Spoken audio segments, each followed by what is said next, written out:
we speak with Elkin, someone who journeyed the world, both in his head and in reality. Ed, where did your reality journey started? My reality journey, I guess it began with my family, and that was in the Bronx, New York City. I was born into a Jewish family on May 6, 1936, which makes me 61 years old right now. I grew up in New York City the first 20 years of my life and went to school there and became a psychologist, going to graduate school in Ohio State University, Tufts University. I got my doctorate in 1961 as an experimental and research psychologist. Explain what it is versus, say, a clinical, someone who works in an institution. A clinical psychologist mainly works with people who have mental health problems. My training initially was as a research psychologist to do all kinds of research as a scientist, because that was my initial orientation. And I thought that clinical psychology was too unscientific. But later on, as I needed to work on myself, I discovered various forms of therapy, primarily Gestalt therapy, and I made a transition into becoming a Gestalt therapist and a humanistic psychologist, learning about the work of Carl Rogers and Rollo May and all the people who did humanistic psychology work. Now, that sounds as if you had a formal training in one trade, being a psychologist, and in those days, as you say, it was different maybe from now, but basically people were influenced by Jung and Freud, and your work was more in finding out. What I see there is people with little things on their head, measuring brain waves. Was it in those days? There was the beginning of measuring brain waves. I got my doctorate in 1961. And our work was not so much in measuring brainwaves, but in studying the full range of how to do research and how to understand more about how the human organism works in terms of its psychophysiology and in terms of its personality work. So my training was really very broadly based. And then when I switched from one branch of psychology to become more of a clinical psychologist, more like a clinical psychologist, then I had adequate training for that as well. But that was a later stage. Now, in those 60s when you were at the universities, also people like Tim Leary and Dick Alpert and all those people were starting to work with psychedelics, trying to work with isolation tanks. Did that influence your study? No, not at the time. In fact, the curious coincidence was when I first made my presentation about my work as an engineering psychologist at a meeting in Copenhagen. Tim Leary was there, but I couldn't have cared less. And I didn't even make a point of meeting him then, which I regretted subsequently. But you met him later? Met him, yes, I did meet him later when I found out about the work with psychedelic substances, right. You are now traveling around the world, giving workshops, doing Gestalt work, doing a lot of what people would see as New Age workshops. Correct. Does that really goes with your initial training? Yes and no. It follows from my training as a psychologist. I am not doing research, scientific research at this time, but my training was in the full range of interest in psychology as a whole. So I would have to say yes, and in terms of the way I think and the way I write, my training is as a scientist. But these days, psychotherapists and workshop leaders are not really seen as scientists. They are a new breed of shaman. Ordinarily, they're not. That's true, but there are some of us who had scientific training who then went on to become seminar leaders and workshop leaders and psychotherapists. I think we could say that you have at least tasted from most of the present-day technologies, processes, in this broadly defined New Age world of workshops and psychotherapy. Yes, I would say that the Esalen Institute in Big Sur, California was the granddaddy of places where this new work in the human potential movement began. And I became the vice president of the Esalen counterpart in Washington, D.C., which was then called the Quest Center for Human Growth. And my job was to find out what the latest thing happening was and to bring it to Washington, D.C. So I have sampled almost every personal growth tool that came down the pike. Not all, but many of them. A never-ending journey, or what? It hasn't ended yet, and I don't see an end to it because there are new systems continually being developed, and I am continuing to be interested in them. Yeah. But how can that be? I mean, the goal of all these things is broadly defined, the raising of consciousness, even self-realization. Most of these systems, some of them are very ancient, very new, promise the same thing. You'll find yourself, you get rid of your frustrations, trauma, ego. Yeah. How is it possible that you're still searching? Haven't you found it? I've found pieces of it, but I haven't found the end of it. This still seems to be work to be done. It's a process that may take a lifetime. But I would say that I have worked on myself very deeply and long and have progressed from being a neurotic Jewish kid from the Bronx. Yes, I would say I've progressed. Yes. When did it really happen? I mean, would you say between 40 and 50 or 50 and 60 or from the start? When did you get the most results, the most? I think my Gestalt therapy work with Fritz Perls was very important. I think my exposure to... Wait, let's explain. Fritz Perls was a man who developed the whole Gestalt idea, and he worked, among other places, at Esalen. Correction. He applied the Gestalt principles to psychotherapy. Gestalt as a philosophy existed long before Perls came along. And what he did was he took the principles and applied them to psychotherapy so that you could identify the parts of yourself that you have disowned and bring that energy back to yourself to become more whole.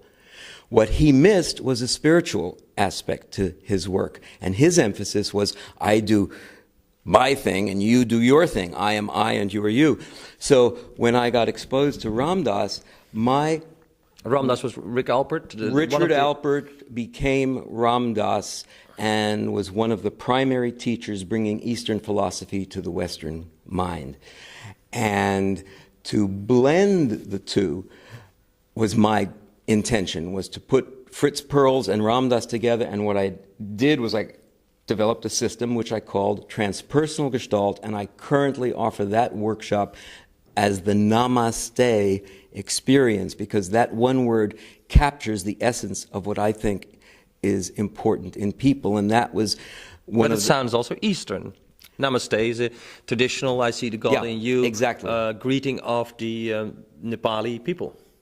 Of Hindi people, not only in Nepal, but in millions and millions of people all over the world. So the greeting is Namaste. I honor the place in you where behind our differences we are the same, which acknowledges that both are true simultaneously, that we're the different and we are the same at the same time, depending upon where we put our focus.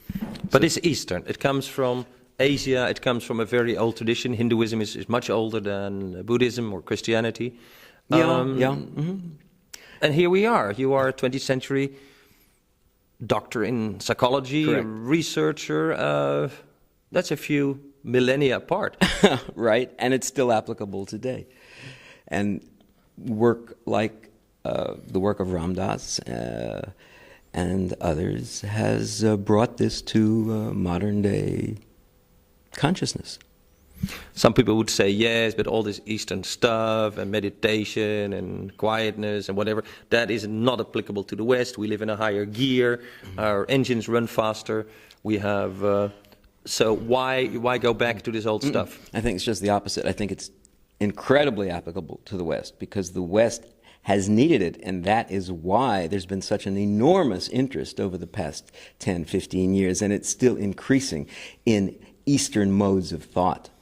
So that you have things today like Celestine Prophecy being a bestseller in the United States, bringing ideas of how human beings can grow and how we can change for the better and evolve. In fact, evolution, I think, is an overall concept that I work with to guide my own growth and the programs that I offer.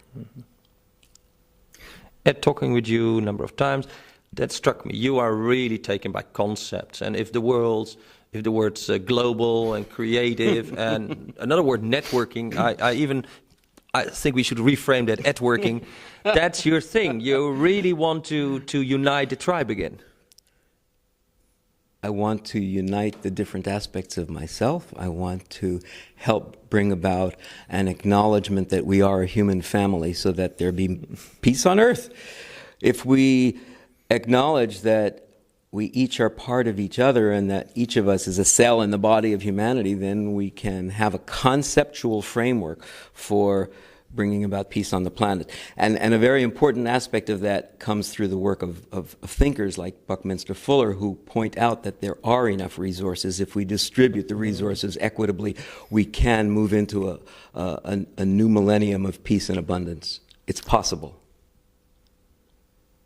Now, that's the global family. Yes. But your family, what about uniting your tribe? Because apart from this idealistic and somewhat wide concepts, there is you.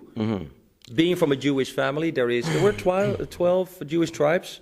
Uniting them seems to be a job for the true Jewish boy. But also, how does it relate to your personal quest for uniting the 12 tribes in yourself and not...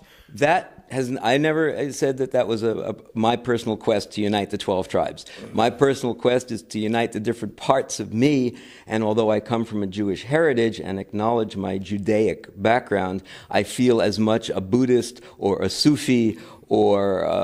Yeah, but I meant it in the same sense. There are parts in you that you want to unite. Yes. You travel around the world, and apart from this conceptual tribe, you have a real tribe of people that you visit and you talk with. Ah, okay. And network with on email and through the internet. We are becoming a global family of people who are very conscious of the problems of ourselves and of humanity. And I think that there are now technologies available. When I say technologies, I mean interpersonal technologies and available to conflict resolution. But you also mean internet? Reducing war and violence, and maybe even eliminating war and violence. In fact, there's a project begun called One Day in Peace, for that the first day of the year 2000, there would be no violence anywhere in the world, including the media. That's an incredible objective when you really think about it. Is it possible to achieve? I don't know, but there are a lot of people working on it, and that's one of the projects that I'm interested in and am helping to network globally. Okay. Peace seems then to be important, but you were from 36, so you weren't in Europe, you were in America. I was in America. Did it make an impression on you? Of course. What is this that your generation has about peace? When you really go back to the roots of the Hinduism, one of the main books is, of course, the Bhagavad Gita, which is all about war and fighting. They seem to see it as inevitable and honorable at times. Well, I don't. That may be a difference. But do you think that a later generation who hasn't seen the war and the misery and the people coming back and the wounded and the dead and the families without sons, that a later generation might see this different and go to war happily? No. To go to war happily? Yes. I don't think so. I would hope not. I would hope not, because once they went to war happily, there would be suffering and killing and slaughter and atrocities. So the happiness would end pretty quickly. People used to go off to war happily because it was a joyous thing. It was a great honor. And in some countries, even today, it's a spiritual thing that if you die for Allah, then you go immediately to heaven. And so there were human waves during the Iraqi war, the Iran-Iraq war. Yeah, but that happened all through history. And that when you go back to the Bhagavad Gita, it's the same story. Hopefully, that will change. Is that the progress we made? I think there is progress. I think that the Berlin Wall coming down is progress. I think that the shift in terms of our antagonism with the Soviet Union is progress. I think that the United Nations presence in many nations, reducing the bloodshed, is progress. And yet there are isolated spots where the anguish continues. So there's a lot of work to be done, and we're just beginning to tackle that. Now, someone who says time has no meaning and wars might be necessary might say, yes, but we're killing people very slowly now. Today we're in Amsterdam, there's all kinds of demonstrations, and one of them is against the transfer of cheap labor to other countries. The people in Europe say, yeah, but we want to keep the work because the clothes and the computers are now made overseas, in Indonesia, in Asia, in China.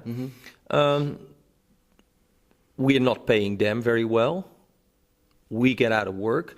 We're killing our people, our world, slowly. Maybe one quick war would solve the problem. I hope not.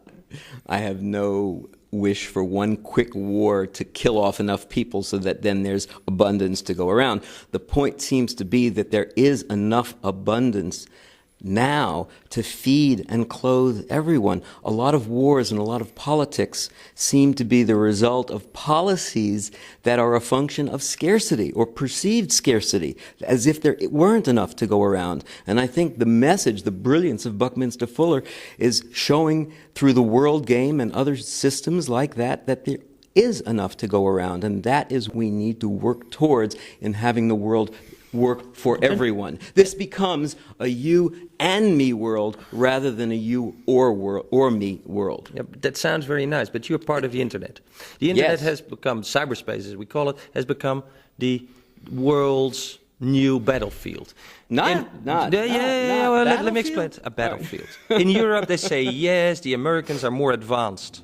The Americans are ahead in the race in cyberspace. And I'm sure in America, Clinton and Gore say, oh yes, but you know, the Europeans, they have ISDN, we have to do something, and they come up with stories of the superhighway, electronic superhighway, and there is a war about cyberspace going on. Now, that's the same as doing it in real time, because in the end you talk about poverty and people having jobs and so on. These cyberspace wars result in say, IBM or Microsoft getting monopolies, being given monopolies by the government, versus a development that could be more mature. First, I would like to reframe the position about calling it a war.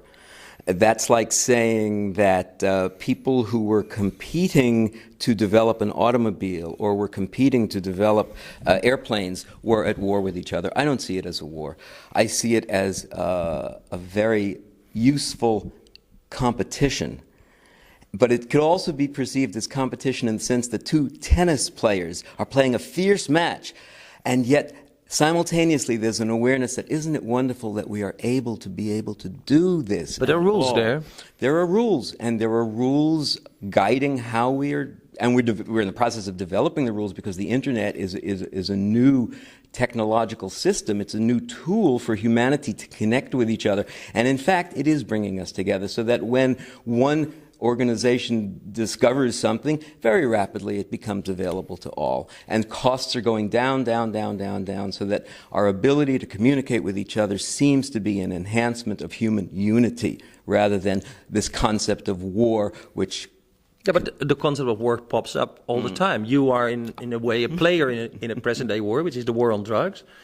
You have experienced drugs. You help people who have problems with drugs. So you're a player in that war. By acting the way you do, using the internet, connecting with people, you're a player in at least the conquest of cyberspace. The war on drugs is also a concept that is due for a change. I think we need to end the war on drugs, and we can win it by following the example, curiously enough, of Amsterdam as a beginning step. Because right here in Amsterdam, there seems to be a much more sane policy delineating more clearly the different types of drugs. And in fact, in America, it seems to be a disaster that so many people are in jail and so many people are alienated, particularly the young, by policies based on government lies. It's a war that costs lives and people. The war on drugs. And the war on drugs would end if the policies would change, if we would listen to the scientists who know about such substances as to which are harmful and which are not, which are addictive and which are not, then we would have a more sane policy. And don't you think that the government or whoever does that would dream up a new war, say a war on cryptography or pornography, whatever? Possibly. Possibly, it depends, because I think the war on drugs in America began when prohibition of alcohol ended, so that people wanted to keep their jobs. But all of this is based on the perception of scarcity and fear, as opposed to the new concepts of love that are possible among people, and that has to do, again, with the principle of seeing other people as parts of ourselves and not having to step on them and control them in order to achieve our goals in life. I'm jumping around quite a bit in terms of the principles, but that's what comes to mind. Okay, but coming back to your goals in life, my personal you're goals, 61, so yes. You were also maneuvering. Some people would call you manipulating. You're trying to organize. You connect with people. You network. Yes. And you're trying to do something. You're very active. You're in Amsterdam here to go after a dream. What's the dream? The dream is to assist with human evolution, and that workshop that I do on conscious evolution process is one way of doing it. The dream is also to heal people and society, so that when I go back to Maui, there is the core of a holistic health and healing center there, which is what I personally would like to be a part of and live in such an environment, in such a community that is healthy and connect with other such places that are spontaneously springing up globally, so that we have a network and we have a place where people who are having difficulties, or governments that are having difficulties, can come, where we can have conflict resolution, where we can have crisis intervention. These practices we are hoping to put into effect to bring about this one day in peace, January 1st, 2000. We're learning as humanity, as individuals, to be more at peace internally through all those ancient practices, through meditation, through stress reduction, through chanting, through all these ancient and modern systems. And there are places and centers evolving all over the world that are bringing these tools to the people, to the community at large. And that's my dream, is to unite all those centers, to have them find each other, and to have the resources that are available at those centers be distributed widely to the population, to the world, Right. Thank you, Ed. You're welcome. Thank you. Thank you very much. This was Ed Elkin in Amsterdam for Myster Media.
You know, this is very important, because we should do this for like half a minute or even a little bit longer, because the last time I saw that you need this rest to say, okay, it's always good. And she was in the middle, she was opening her eyes, and she was too much nodding, and like he was saying something very serious. So what you're doing now is just, you know, nod a little bit, and as if I'm talking, and then it's just edit stuff. And I might need 3 seconds, but I want to be sure that I don't have to start it all over again. Yeah? Okay. Fine. Great. Are we here? Now, what you can do is, so you start with the Buddha sharp. Can you Totaal. just nod a little bit? Dit is een mooi beeld. Okay, now go back to his hands or whatever. Some His face. I go back to his face. Hands. Okay, now I stop. I think we have